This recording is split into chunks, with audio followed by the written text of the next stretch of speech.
Hey, what's up you guys, Rolandas here, back again with another update. Today is day number 11. That's 6. 11. If you don't understand the lingo, away back home to your own country.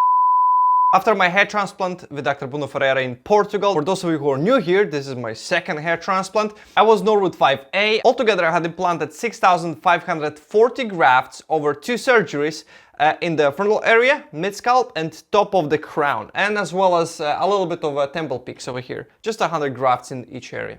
On the second surgery I had 2,881 grafts, in case some of you nerds are curious. I know I would be. So what happened? So far, I removed all my scabs.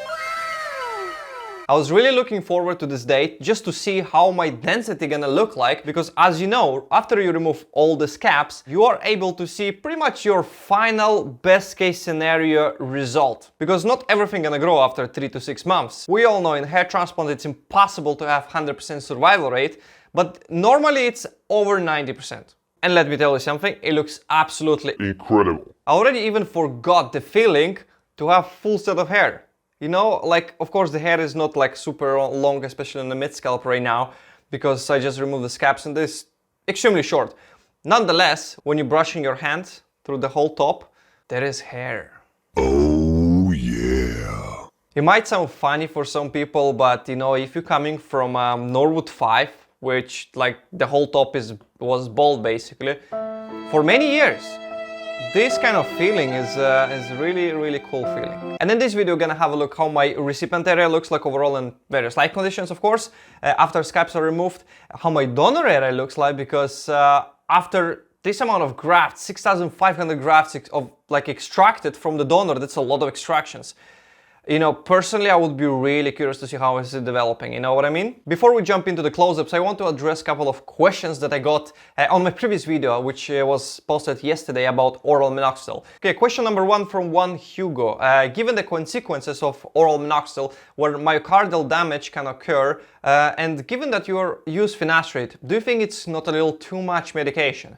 No, first of all, minoxidil and finasteride are working in different ways. So finasteride is great to stop further progression of hair loss by blocking DHT, so DHT is not coming inside your follicles and start eating it from there, from inside, you know what I mean? So yeah, it basically prevents further miniaturization, while minoxidil, on the other hand, is used to prolong the anagen phase, which is the growth phase of a hair follicle. So the miniaturized hair can grow thicker and longer, basically giving like a boost. And yeah, so they are working in a different way, but in the same time they are working really synergistically. So yeah, it's basically the best combo, you know, that's out there. Is it a little too much? I don't think so. Personally, I took this decision to try oral minoxidil, and I'm very well aware of all the risks and potential downsides of you know, taking it orally versus, you know, just applying it topically. Robert Bolivar asking, Rolandas, I noticed that little patch on top of your head on the left side. I don't know, it might be the camera angle or something, or if you did shed already. Actually, a couple of people asked me this question, even on a private, after I released this oral minoxidil video yesterday. And I understand why. Just look at it. It's clearly you can see like there's some sort of like a bald patch or something. The reality is though, it's not. Like,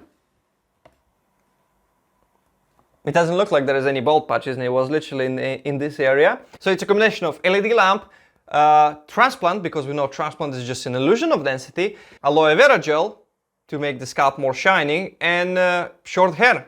So basically a combination of this. So yeah, when one can start smoking or drinking after hair transplant, and what is the best time to go to the gym after hair transplant? So smoking and drinking. Smoking, as far as I know, most surgeons are recommending to stop before surgery like up to 2 days, to be honest, and then they can start up to 2 days after the surgery. Give it at least 2 days if you can. In terms of drinking, there is no really clear answer to that. Personally, I didn't ask Dr. Ferreira when I can start drinking, and I'm actually curious myself, because I'm really looking forward to some nice cold mojito in this hot weather. From what I've seen from other surgeons, they're recommending at least 7 days to stay away from the alcohol, because the first 7 days after surgery are the most crucial for, you know, healing and everything.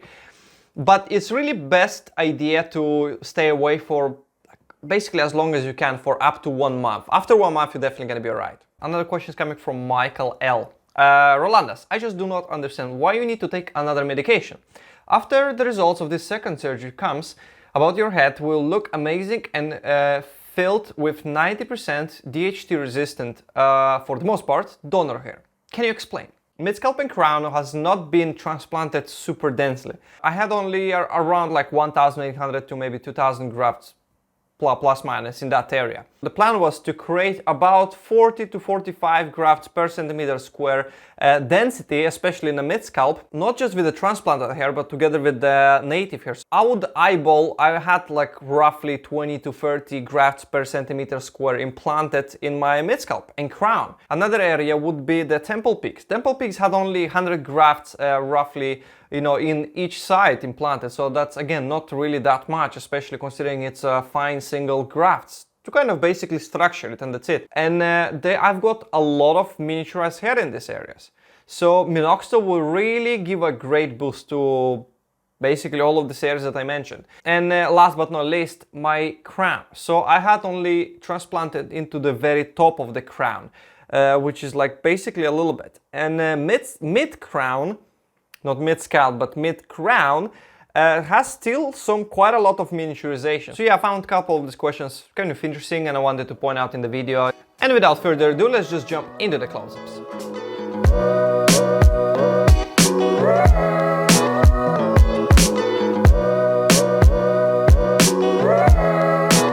The very first thing that catches your eye is obviously how long the transplanted hair are in the very front. This is the result from my very first transplant.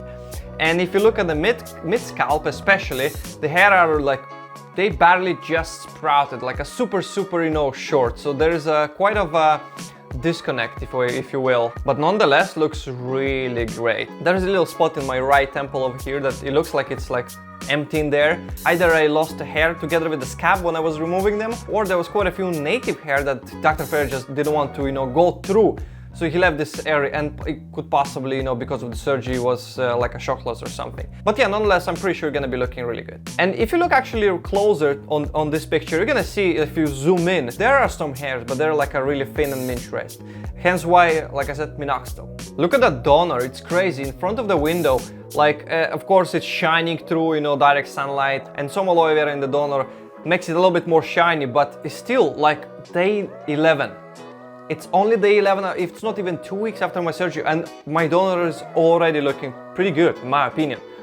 And consider, it's been taking over 6,500 grafts from this, you know, scalp donor. I think Dr. Ferrer did a brilliant job managing the donor. Alright, I think that's it for this update. Tomorrow I'm gonna be doing close-ups with the centimeter square. I'm gonna be looking at my transplanted area in various areas and see what's the density currently after the scabs are off, so we can know what to expect as the best, you know, case scenario basically. So yeah, make sure to subscribe to the channel if you haven't already so you don't miss this video, and I'll see you tomorrow. Peace out.